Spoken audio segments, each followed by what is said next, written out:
सबके होश तब उड़ गए जब मां सरस्वती ने यह कहकर मां लक्ष्मी को श्राप दे दिया कि भगवान विष्णु तुमसे सबसे अधिक प्रेम करते हैं। और इसी श्राप के कारण माता लक्ष्मी को पृथ्वी पर तुलसी के रूप में जन्म लेना पड़ा। कहानी उस समय की है। वैकुंठ लोक में मां सरस्वती, लक्ष्मी और गंगा देवी में बहस हो गई कि तीनों देवियों में से भगवान विष्णु सबसे ज्यादा प्यार किसको करते हैं। क्योंकि सरस्वती ज्ञान, विद्या और कला की देवी थी, लक्ष्मी धन, वैभव और समृद्धि की देवी और गंगा पवित्रता, शांति और शुद्धता की थी। भगवान विष्णु तीनों का समान आदर और सभी से समान प्रेम रखते थे। लेकिन तीनों देवियों के मन में यह प्रश्न उठने लगा कि संसार में सबसे अधिक महत्व किसका है, ज्ञान का, धन का या पवित्रता का। यह विचार धीरे धीरे बहस में बदल गया। नारद मुनि भी वहां पहुंचे और अपने स्वभाव के अनुसार अलग अलग दृष्टिकोण रखकर बहस को और गहरा कर दिया। इसी दौरान मां सरस्वती के मन में एक आशंका जन्म लेने लगी।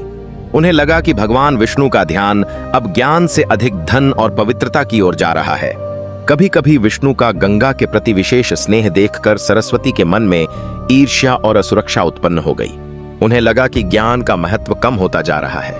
जब सरस्वती ने इस विषय पर मां लक्ष्मी से समर्थन चाहा तो लक्ष्मी ने किसी का पक्ष नहीं लिया और शांत रहने का प्रयास किया।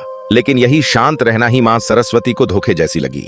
क्रोध और भावनाओं में बहकर उन्होंने लक्ष्मी को श्राप दे दिया कि तुम वैकुंठ छोड़कर पृथ्वी पर पौधा रूप में जन्म लोगी। इसी श्राप के कारण कहा जाता है कि धरती पर माता लक्ष्मी ने तुलसी का रूप धारण किया। यह श्राप सुनकर लक्ष्मी दुखी हुई, लेकिन उन्होंने उसे शांत भाव से स्वीकार किया। उसी क्षण मां गंगा भी क्रोधित हो उठी और उन्होंने सरस्वती को श्राप दे दिया कि उन्हें भी पृथ्वी पर नदी के रूप में अवतरित होना पड़ेगा तथा मानव उनके जल से पुण्य प्राप्त कर सके। जब विष्णु जी को इस संपूर्ण तनाव का पता चला तो उन्होंने मधुरता से समझाया कि ज्ञान, धन और पवित्रता तीनों का संतुलन ही सृष्टि को चलाता है। कोई भी शक्ति अकेले पूर्ण नहीं होती। धन और ज्ञान दोनों का मूल्य है, पर ज्ञान बिना धन का सही उपयोग नहीं कर सकता और धन बिना ज्ञान उपयोगी नहीं रहता। इसीलिए दोनों का संतुलन आवश्यक है। विष्णु ने लक्ष्मी को आश्वासन दिया कि पृथ्वी पर उनका तुलसी अवतार भी अत्यंत पवित्र और पूजनीय होगा, और सरस्वती व गंगा को भी उनके दिव्य उद्देश्य का बोध कराया। अगर आप मानते हैं कि जीवन में ज्ञान, धन और पवित्रता तीनों का संतुलन ही सच्ची सफलता है तो कमेंट में लिखिए जय श्री हरि विष्णु।